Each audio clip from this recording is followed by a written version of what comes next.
Assalamualaikum warahmatullahi wabarakatuh. Alhamdulillahirabbil alamin. Wa bihi nasta'in ala umuri dunya waddin.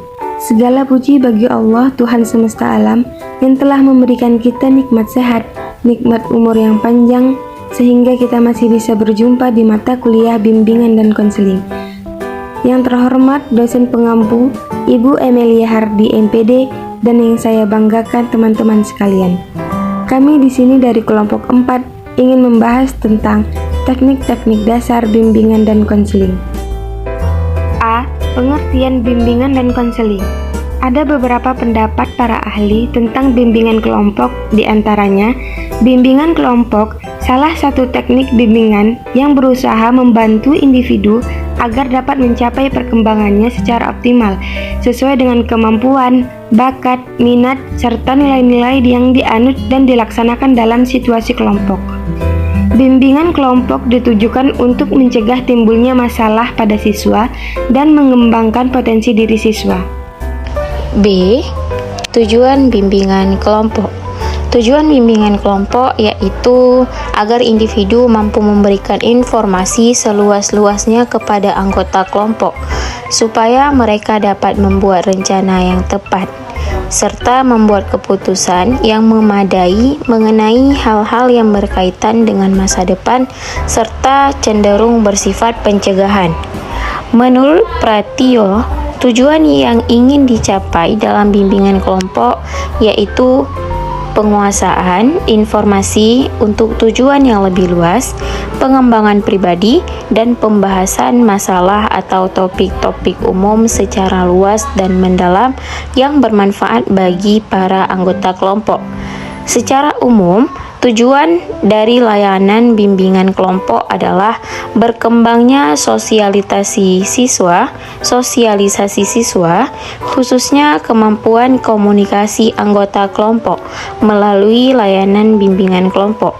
Hal-hal yang mengganggu atau menghimpit perasaan yang diungkapkan diringankan melalui berbagai cara dan dinamikan melalui berbagai masukan dan tanggapan baru.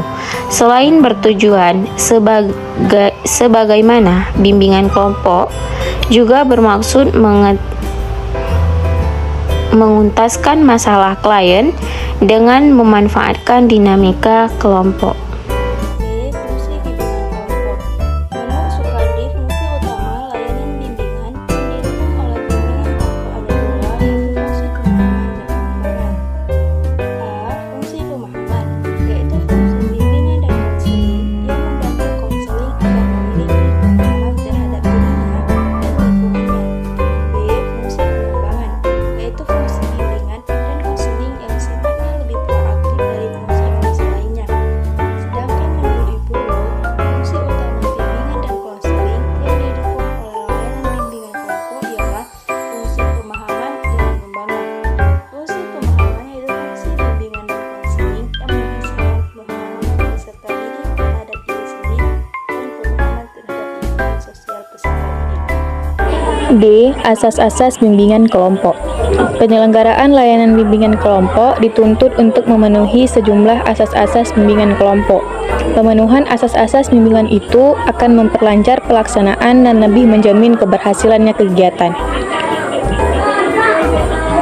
Apabila asas-asas ini tidak dijalankan dengan baik, maka penyelenggaraan bimbingan kelompok akan berjalan tersendat-sendat atau bahkan terhenti. Menurut Prayitno, asas-asas dalam bimbingan kelompok meliputi A. Asas keterbukaan, yaitu asas bimbingan kelompok yang menghendaki agar anggota kelompok untuk bersikap terbuka dalam memberikan informasi. B. Asas kesukarelaan, yaitu asas bimbingan kelompok yang menghendaki para peserta anggota kelompok untuk sukarela dalam mengikuti kegiatan. C. Asas kekinian, yaitu segala sesuatu yang terjadi dalam bimbingan kelompok, topik pembahasan yang bersifat sekarang maupun masa yang akan datang. D. Asas kenormatifan, yaitu asas yang menghendaki tata norma dan cara berkomunikasi yang baik dan masih dalam batas norma yang berlaku. E. Tahap-tahap pelaksanaan bimbingan kelompok. Nah, di tahap-tahap ini ada 4 tahapan.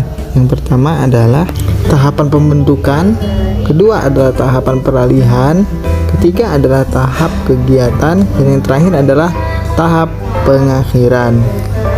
F. Teknik-teknik layanan kelompok.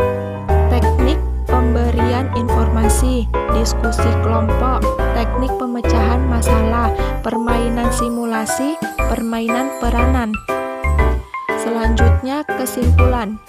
Layanan konseling kelompok dapat dimaknai sebagai upaya pembimbing atau konselor membantu memecahkan masalah-masalah pribadi yang dialami oleh masing-masing anggota kelompok melalui kegiatan kelompok agar tercapai perkembangan yang optimal. Dengan kata lain, konseling kelompok juga bisa dimaknai sebagai suatu upaya pemberian bantuan kepada individu atau siswa yang mengalami masalah-masalah pribadi melalui kegiatan kelompok agar tercapai perkembangan yang optimal.